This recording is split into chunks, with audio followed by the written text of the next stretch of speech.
Wood shavings spiraled to the floor around Michael Stone's scarred hands, his knife carved through maple with ruthless precision. Outside his workshop window, a black BMW gleamed like a predator in Millbrook's morning mist. The stranger in the $1,000 suit clutched a manila envelope against his chest, trembling. Michael's steel-gray eyes locked onto the man's desperate face through the glass. The carving knife froze mid-stroke. Something twisted in his gut. Recognition? Maybe fear. The stranger's polished shoes scraped against weathered wood as he stepped closer. "My daughter. She hasn't moved in 6 months." The man's voice shattered through the door, raw with exhaustion and despair. "The doctors say there's nothing more they can do. I've spent everything, every connection, every favor, every last hope." Michael set down his knife and opened the door, seeing the hollow devastation in the father's red-rimmed eyes. "Let me help her," he said quietly. Michael had been hiding in this small Connecticut town for 2 years now, carving furniture and children's toys, pretending the steady rhythm of woodwork could silence the ghosts that haunted his sleep. Millbrook was the kind of place where secrets stayed buried beneath layers of small-town politeness and autumn leaves. Through the thin walls, he could hear his 8-year-old daughter Emma humming while she got ready for school, her voice the only thing that kept him anchored to this new life he'd built from the ashes of his old one. The morning air carried the scent of burning wood from nearby chimneys, mixing with the sharp smell of wood glue that clung to his workshop like a second skin. He'd chosen this place precisely because it was somewhere a man could disappear, could become someone else entirely. The stranger standing at his door looked like he'd been hollowed out from the inside. Richard Wellington recognized him despite never having met him. Stood 6 feet tall but seemed somehow smaller, diminished by months of sleepless nights and medical consultations that led nowhere.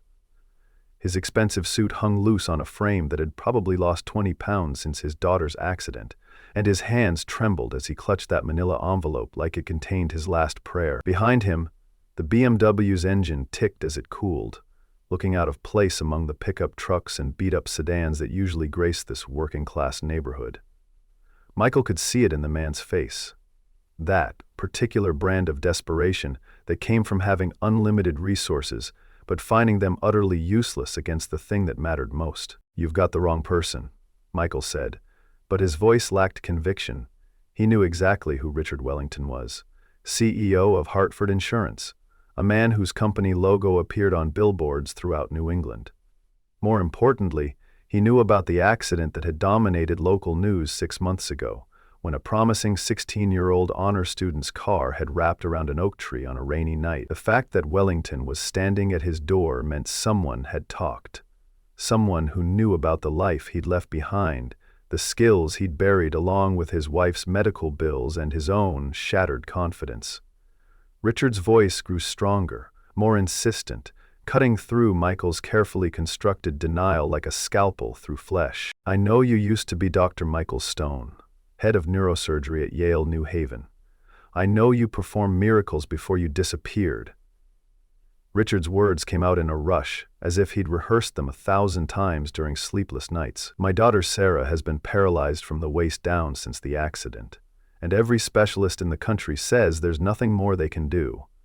But I heard whispers in the medical community about techniques you were developing, about cases where you brought people back from impossible situations." Michael's jaw tightened as memories crashed over him like ice water. The operating room lights, the delicate dance of scalpel and suture, the godlike feeling of holding someone's future in his steady hands. And then the nightmare that ended it all, the steady beeping of monitors that suddenly went flat, his wife's face going pale on the table he'd sworn would save her. Richard stepped closer, his desperation palpable in the morning air. "I've tried everything. Experimental treatments in Switzerland, stem cell therapy in Germany, acupuncture, meditation retreats, faith healers. I've spent over $3 million chasing hope and nothing has worked. But Sarah, she's not just paralyzed physically, she's given up completely. My brilliant, fierce daughter has just stopped fighting, and I'm watching her die a little more each day." His voice broke on the last words, and Michael saw the raw anguish of a father who'd exhausted every option except this final, desperate gamble. You want to know what doctors can't do? Michael asked, his voice barely above a whisper. They can't bring back the dead. They can't undo the mistakes that haunt you every night.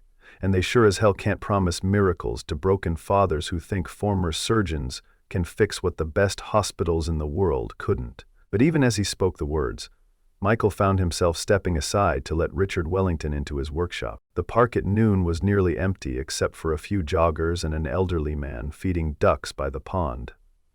Michael arrived first, choosing a bench beneath a massive maple whose leaves rained down like golden coins with every gust of wind. He'd spent the morning trying to focus on a commissioned rocking horse, but his hands had shaken so badly he'd nearly ruined the intricate mane he'd been carving for weeks. When Richard Wellington appeared, walking slowly across the grass with his shoulders hunched under an invisible weight, Michael noticed he'd traded his expensive suit for jeans and a simple wool coat. The transformation was striking.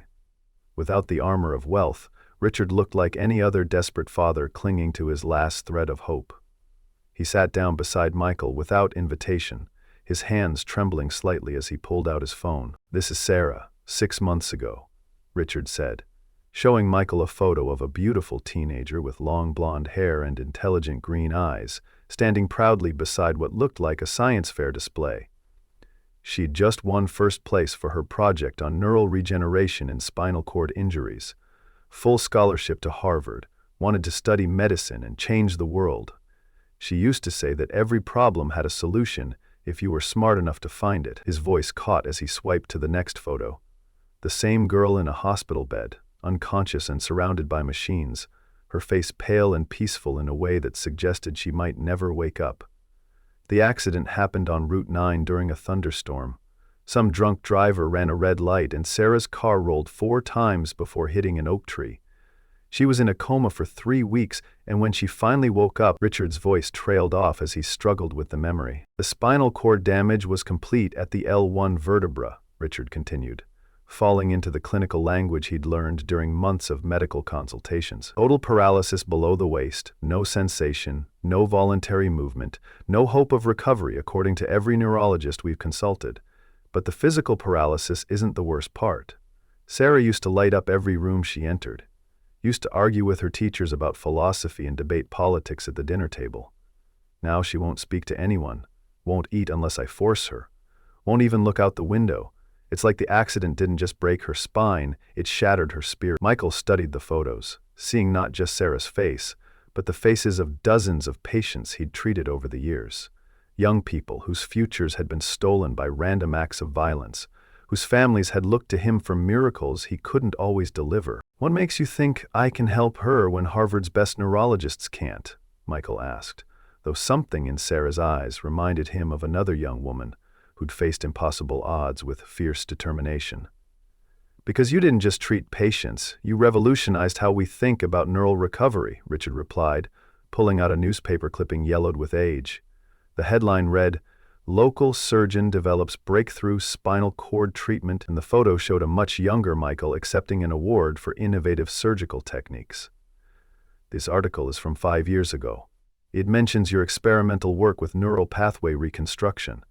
Your theory that intensive fine motor training could help the brain create new connections around damaged spinal tissue. The medical community called you a visionary before you disappeared." Michael's throat tightened as he read his own words, quoted in the article, promises about the future of spinal cord treatment that now felt like prophecies from a different lifetime. "That was before my wife Elena died on my operating table," Michael said, handing back the clipping. "Before I learned that vision doesn't mean anything when you can't save the person who matters most to you. These hands that had saved hundreds of lives failed when it mattered most, and I haven't picked up a scalpel since." The confession hung between them like a bridge neither man was sure they wanted to cross. Richard was quiet for several minutes, processing what he'd just heard. When he finally spoke, his words were carefully chosen, gentle but insistent. "Maybe that's exactly why you're the right person to help Sarah. Not because you're perfect, but because you understand what it's like to lose everything and have to find a way to keep living. Sarah isn't just paralyzed physically. She's paralyzed emotionally, spiritually. She needs someone who knows what it's like to fall from the top of the world and still find reasons to get up in the morning. Against every instinct screaming at him to walk away, Michael found himself nodding. "I'll meet her," he said finally. "But I need you to understand something. I can't make promises about medical outcomes.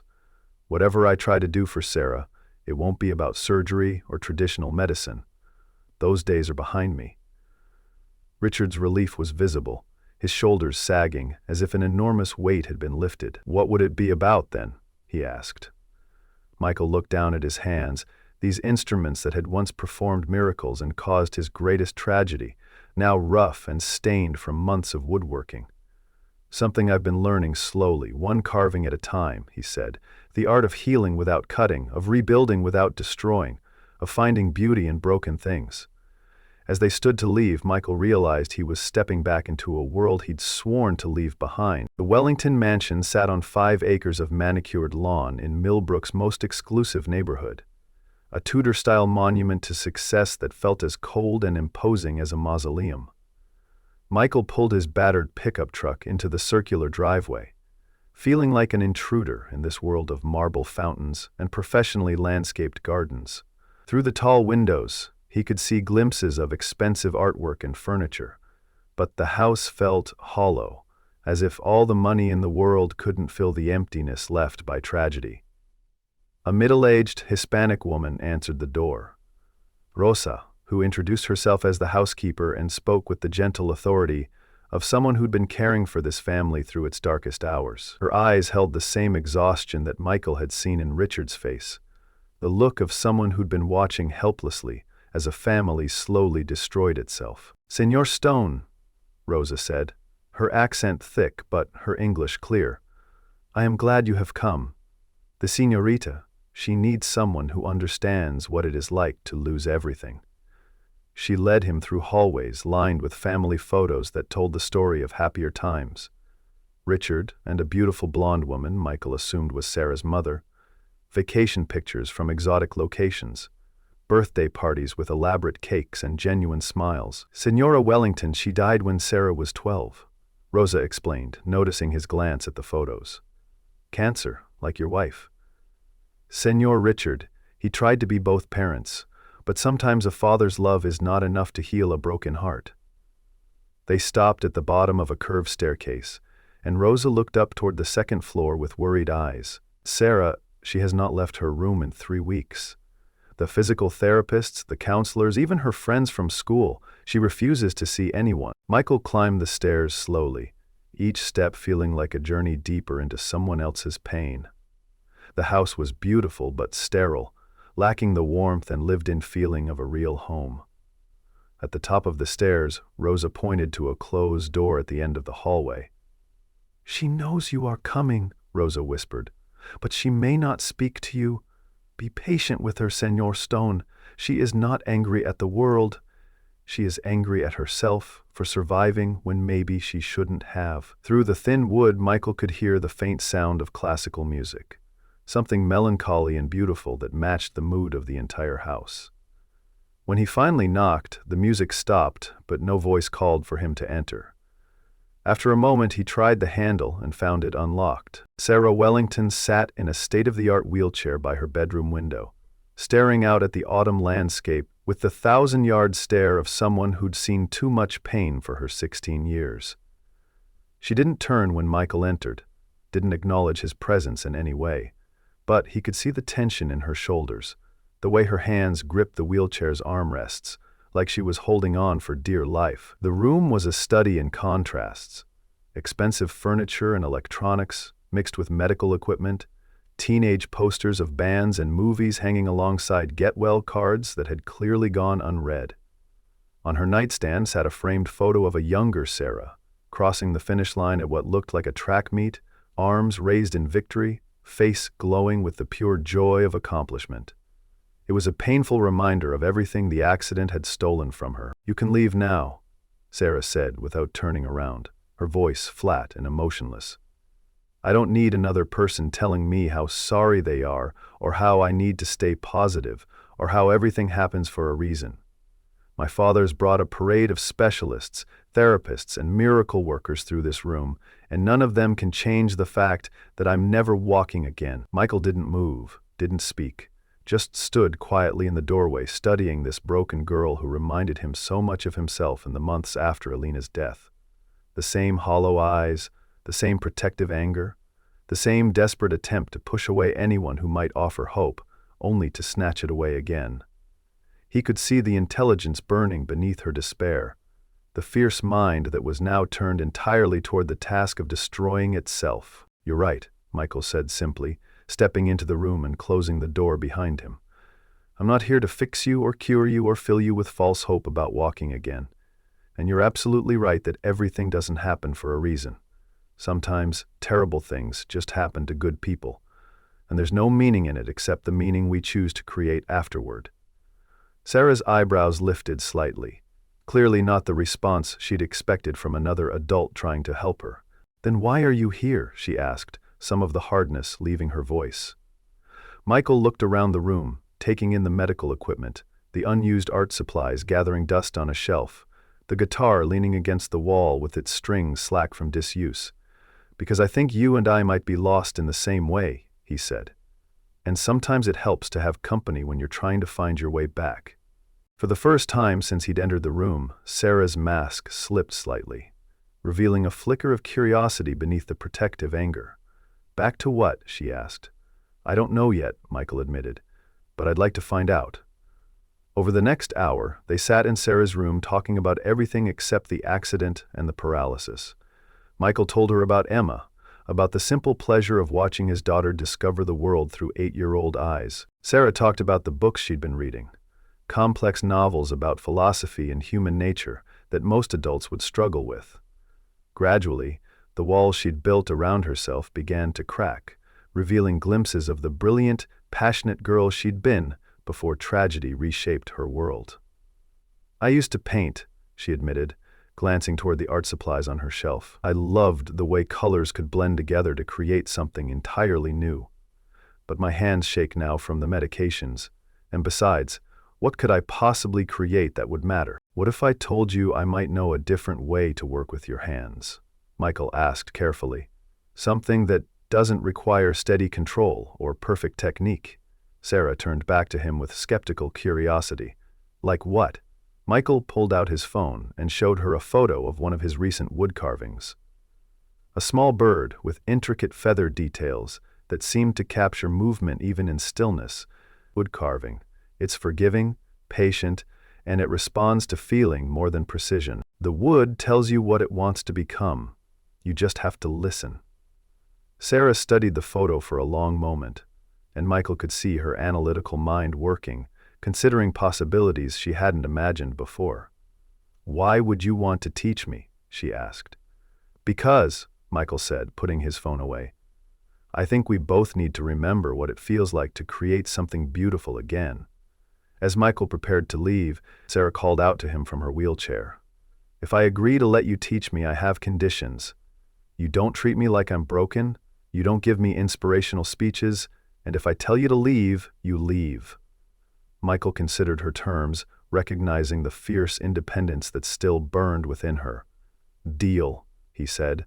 "When do we start?" Michael arrived at the Wellington house the next morning, carrying a worn leather tool bag and a small piece of basswood. Rosa led him upstairs to Sarah's room, where she waited with a mixture of anticipation and skepticism written across her face. "Change of plans," Michael announced. "We're not working up here. Grab a jacket. We're going outside." Sarah's eyes widened in surprise. "I don't go outside anymore," she said quickly, the old defensive walls starting to rise again. Too many variables, too many people staring.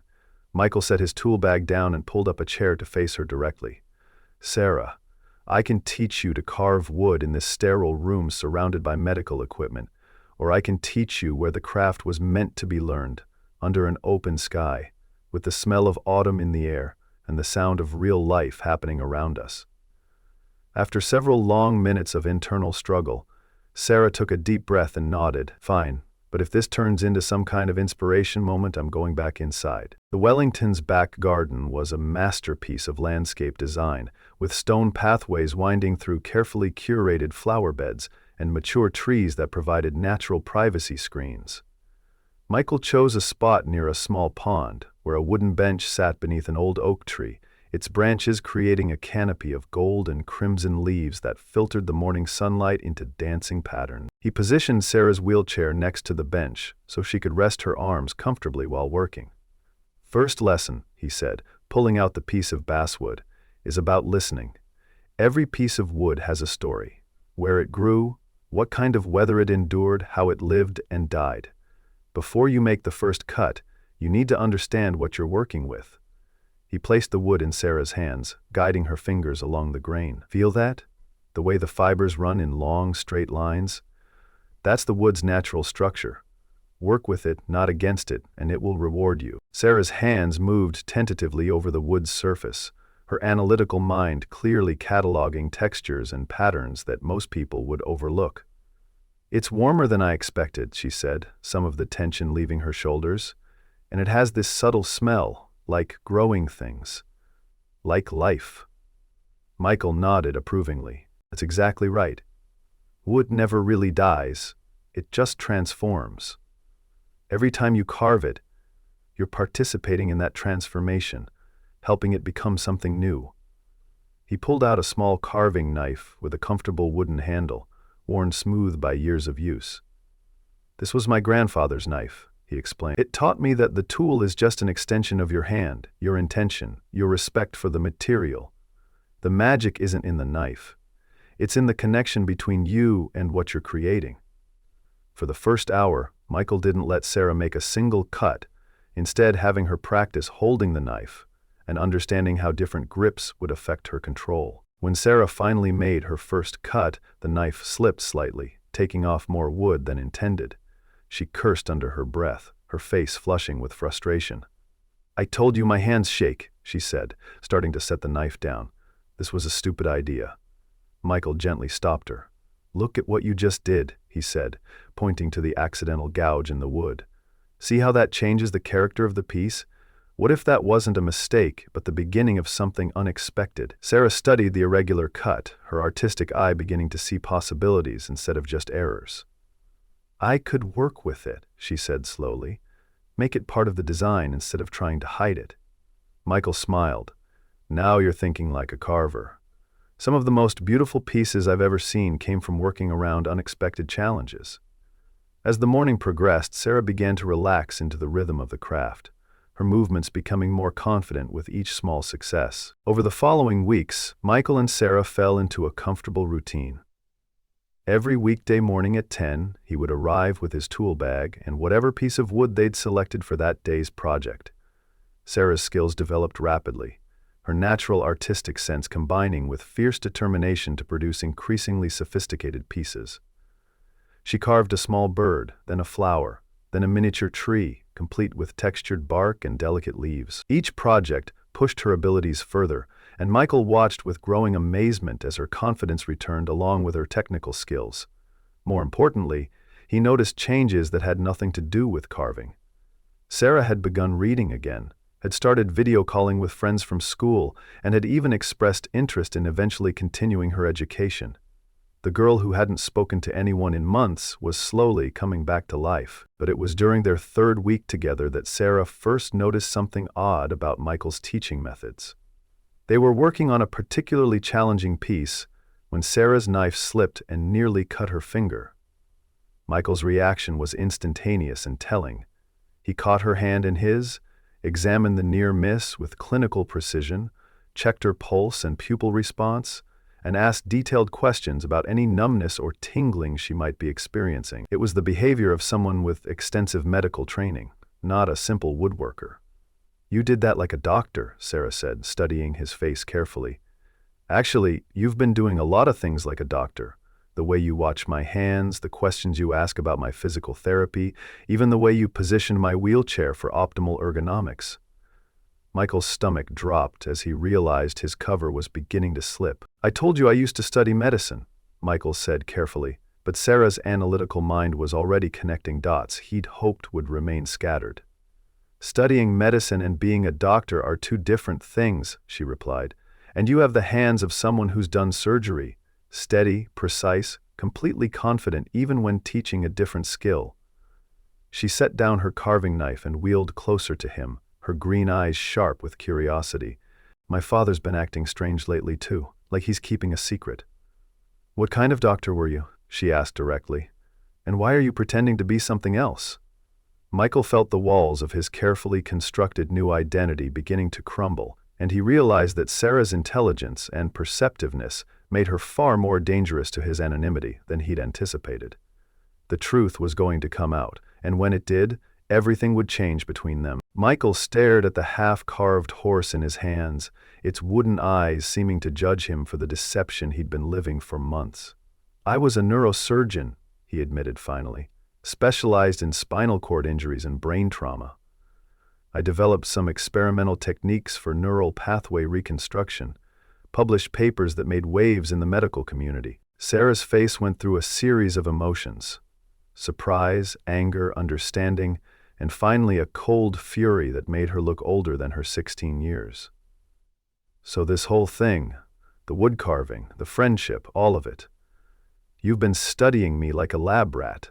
Her voice was dangerously quiet. Were you planning to write a paper about using art therapy on paralyzed teenagers? Is that what this is about? Michael could see the walls going back up around her, higher and stronger than before, and he realized he was about to lose not just her trust, but any chance of helping her heal. No, Michael said firmly. The carving is real, Sarah. My caring about you is real. I'm not studying you or planning to publish anything about our work together. He set down his tools and faced her directly, knowing that only complete honesty would have any chance of salvaging their relationship. I stopped practicing medicine 3 years ago after my wife died during surgery I performed on her. I couldn't save the person who mattered most to me, so I lost faith in my ability to help anyone. I came to Millbrook to hide, to live quietly and try to forget what I used to be. Sarah listened with the same intense focus she brought to her carving, weighing his words for truth or deception. Your father found me because he'd heard rumors in the medical community about my research. He was desperate, and desperate people do desperate things. But I didn't agree to help you because of your medical condition. I agreed because I recognized something in your eyes that I'd seen in my own mirror every morning. What? Sarah asked, though her voice suggested she already knew the answer. The look of someone who used to believe they could change the world, but lost that belief when the world changed them instead, Michael replied.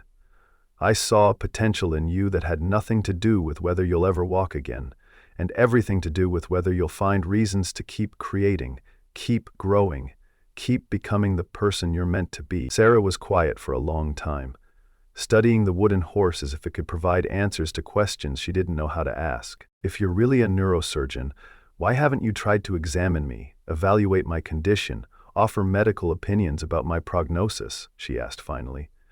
Because I'm not your doctor, Michael said. I'm your friend, and friends don't see disabilities, they see possibilities. For the first time since learning his secret, Sarah's expression softened slightly. So the carving really isn't medical therapy disguised as art? She asked. It's just carving? Michael nodded. Just carving that happens to be good for the soul. Their conversation was interrupted by the sound of an unfamiliar voice drifting across the garden. Authoritative, professional, with the crisp diction of someone accustomed to being obeyed. Dr. Stone, the voice called. I'm Dr. James Morrison from Johns Hopkins. I need to speak with you about your research. Michael's blood turned to ice water. Morrison was one of the most respected neurologists in the country, and more importantly, he was someone who could expose everything Michael had been trying to escape. Stay here, Michael told Sarah, but she was already maneuvering her wheelchair toward the house. Like hell, she replied. If this involves you, and it involves medicine, it involves me too. As they made their way toward the house, Michael caught glimpses of a tall, silver-haired man in an expensive coat talking intensely with Richard Wellington on the front porch, and he knew that his carefully constructed new life was about to come crashing down. Dr. Morrison was everything Michael remembered and more. Imposing, brilliant, and absolutely convinced of his own righteousness. He turned as Michael and Sarah approached, his eyes taking in the wheelchair, the carving tools, the obvious closeness between teacher and student. "Michael," he said with a smile that didn't reach his eyes, "you're looking well for a man who's supposed to be having a nervous breakdown in seclusion." Richard Wellington stood beside Morrison, looking uncomfortable, clearly unsure how much he should reveal about the arrangements he'd made. "Dr. Morrison contacted me through mutual acquaintances in the medical community," Richard explained. "He's representing a consortium of hospitals and research institutions that are very interested in your previous work." Morrison stepped forward, his gaze moving from Michael to Sarah with clinical assessment. "More specifically, we're interested in your current work. Word travels fast in our circles, Michael. A paralyzed patient making remarkable progress under the care of a disgraced neurosurgeon? That's exactly the kind of story that gets people's attention." Morrison pulled out a tablet and showed them brain scans that made Sarah's breath catch in her throat. "These are images of your brain activity, Ms. Wellington, taken during your most recent MRI. Notice the increased activity in the motor cortex areas that correspond to hand and finger movement? That's not accident. That's systematic neural reconstruction happening in real time." Sarah stared at the colorful brain images, seeing proof that something was changing inside her skull, that the carving wasn't just therapy, but some kind of medical treatment she hadn't consented to. "You used me," she said to Michael, her voice barely above a whisper. "All this time, you were experimenting on me without telling me what you were doing." Michael reached toward her, but she jerked her wheelchair backward, away from his touch. "Sarah, that's not," he began, but she cut him off with a look of pure betrayal. "Don't you dare lie to me again. You're a neurosurgeon who specializes in spinal cord injuries, and you just happened to decide to teach wood carving to a paralyzed teenager?" Morrison stepped between them, clearly enjoying the drama he'd orchestrated. "The odds are 0, Miss Wellington, because it wasn't coincidence. Your father specifically sought out Dr. Stone because of his research, and Dr. Stone agreed to help because he saw an opportunity to test his theories without the messy complications of hospital oversight and medical ethics committees." Richard Wellington looked stricken as he realized how his desperate attempt to help his daughter had been twisted into something ugly and manipulative. "That's not why I contacted him," Richard protested, but Morrison was relentless. "The methodology was brilliant, actually. Use art therapy as a cover for intensive neural retraining, avoid the legal complications of experimental surgery, and if it worked, you'd have proof of concept that could revolutionize spinal cord treatment." Sarah's hands clenched into fists as the full scope of the deception became clear, and Michael watched helplessly as the light died in her eyes. The same light he'd worked so hard to help her rediscover. As Morrison drove away, Michael felt the weight of inevitability settling on his shoulders. Richard Wellington placed a hand on Michael's shoulder as they watched the sedan disappear down the tree-lined street. "I'm sorry," Richard said. "I never meant for any of this to happen. Sarah has been improving, she's been getting stronger, more confident, more like herself again. But now she feels betrayed by the people she trusted most." Michael nodded grimly, knowing that the damage done to Sarah's faith would be much harder to repair than any physical injury. "She has every right to feel betrayed," he said. "I should have told her the truth from the beginning, should have explained what I thought the carving might accomplish." Inside the house, they could hear Emma's voice as she tried to comfort Sarah, the 8-year-old's innocent attempts to make sense of the adult world's complications. 3 days passed before Sarah would see Michael again. When she finally agreed to meet, it was on her terms, in the hospital conference room with Dr. Martinez, her neurologist, present as a witness. Sarah sat in her wheelchair at the head of the polished table, looking older than her 16 years, while Michael took a seat across from her. "I want to know exactly what's been happening to me," she said, her voice steady despite the emotional storm that had been raging inside her for days. "I want to know about your research, about what you thought the carving would accomplish, and I want to understand what those brain scans really mean. But most importantly, I want to know if any of our friendship was real, or if I was just your latest research subject." Dr. Martinez looked between them, clearly uncomfortable with the tension in the room, but understanding the necessity of this confrontation. Michael took a deep breath and began explaining his research in detail.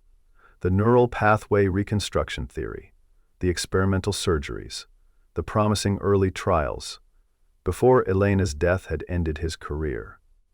The basic premise is that the brain has more plasticity than we previously understood, he said, falling into the clear, precise language of a medical professional. When spinal cord tissue is damaged, the neural pathways that control movement and sensation are disrupted. My research suggested that intensive fine motor control exercises could help the brain create new connections around the damage. Sarah listened intently, her analytical mind absorbing the scientific concepts even as her emotions reeled from the implications. So the carving was designed to stimulate specific brain regions, she asked. The fine motor control, the visual spatial processing, the hand-eye coordination, all of that was calculated to encourage neural growth? Michael nodded reluctantly. That was the theory. But Sarah, even if the carving was helping your brain create new pathways, that doesn't diminish what you accomplished. How do I know what's real? Sarah asked, the pain evident in her voice. How do I know which of my feelings and accomplishments are genuine and which ones are just the result of medical intervention? Michael was quiet for a moment, considering the profound question she'd asked.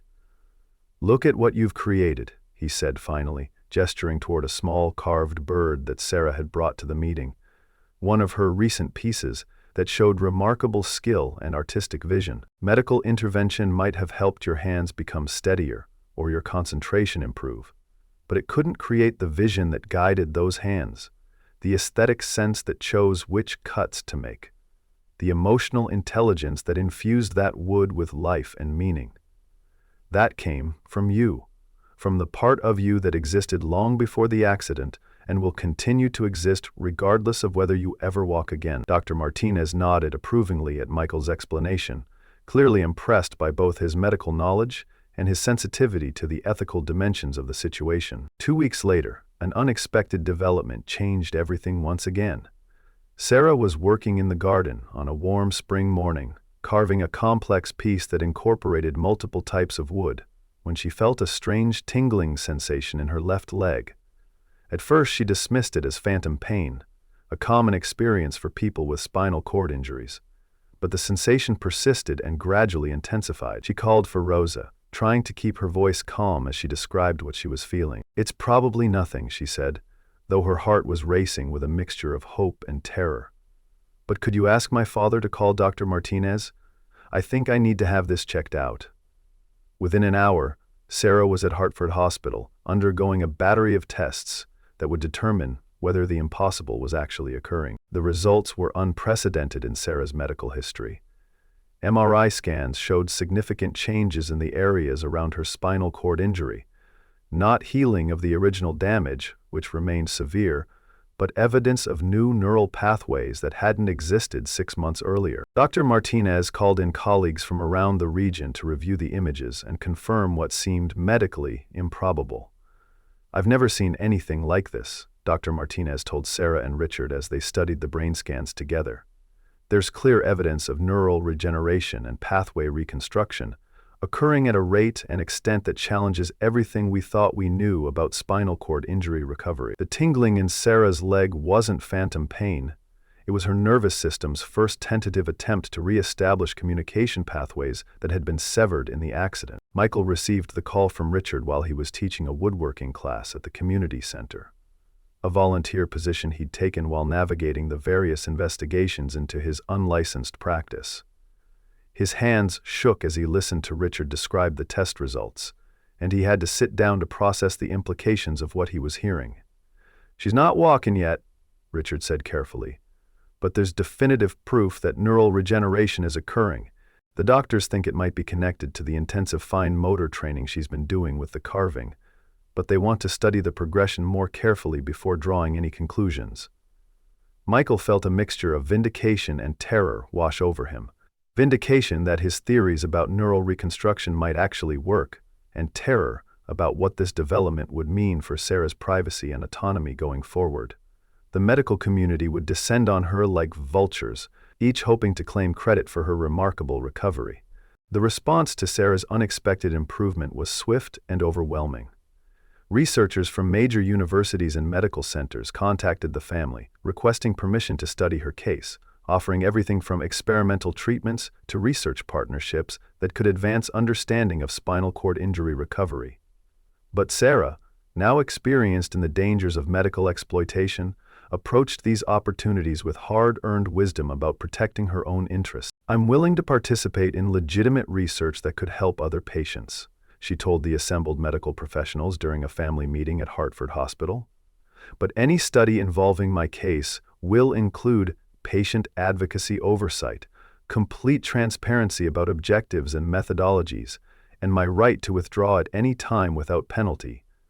I won't be anyone's lab rat again, no matter how promising the research might be." Her conditions were met with surprised respect from the medical professionals, many of whom had never encountered a teenage patient who spoke with such authority about research ethics. Morrison attempted to insert himself into the situation by claiming that his previous surveillance of Sarah's case gave him priority rights to study her recovery, but his efforts were quickly shut down by hospital administrators who'd become aware of the ethical violations involved in his approach.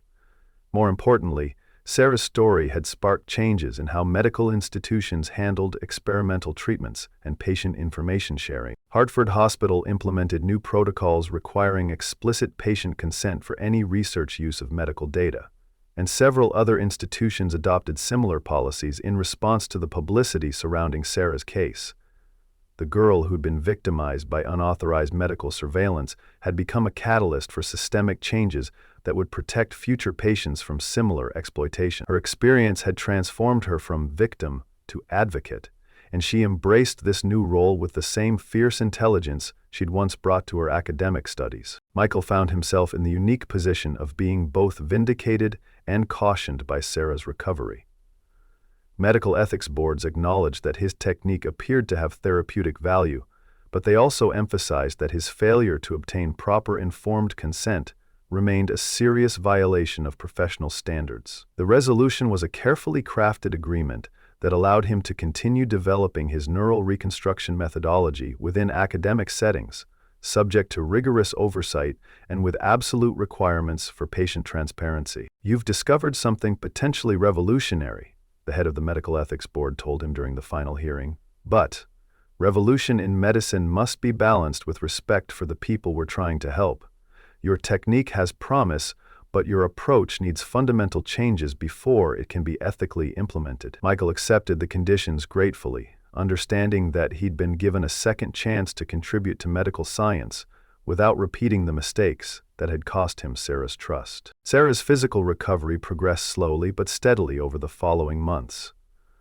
The tingling sensations in her legs gradually gave way to more substantial neurological changes: improved muscle tone, reflexive responses to stimulation, and eventually, limited voluntary movement in her left foot. She worked with physical therapists who marveled at the unusual pattern of her recovery, which seemed to follow the neural pathways suggested by Michael's research, rather than traditional healing progressions. But Sarah approached her physical improvements with the same measured realism she'd learned to apply to all aspects of her medical care. "I'm grateful for every improvement," she told reporters who asked about her recovery. "But I've also learned not to define my worth or my future based on my physical capabilities. Whether I walk again or not, I'm still the same person who can create beautiful things and contribute meaningfully to the world." Her perspective on disability and recovery became a powerful message that resonated far beyond the medical community. The relationship between Sarah and Michael evolved into something deeper and more complex than either teacher-student or doctor-patient. They continued working together on carving projects, but now their collaboration included formal research documentation and regular consultations with medical professionals who monitored Sarah's progress. Michael had learned to balance his desire to help with respect for Sarah's autonomy, always explaining his observations and theories while making it clear that all decisions about her care remained entirely in her control. "I think of Michael as a partner in my recovery now rather than someone treating me," Sarah explained during a television interview that aired 6 months after her story first became public. "He shares his knowledge and insights, but he never makes assumptions about what I want or need. That's the difference between healing and manipulation. One empowers the patient, while the other exploits them." Their relationship had become a model for ethical collaboration between medical professionals and patients. Emma continued to visit regularly, now bringing friends from school who were fascinated by Sarah's carving and inspired by her story of recovery. The Wellington house gradually filled with young voices and creative energy, as Sarah began teaching informal carving classes to neighborhood children, sharing not just technical skills but lessons about persistence, creativity, and finding beauty in unexpected places. Rosa watched over these gatherings with maternal pride, seeing how Sarah had transformed from an isolated, angry teenager into a young woman who used her experiences to uplift others. Señorita Sarah has learned the most important lesson, Rosa observed to Michael during one of his visits.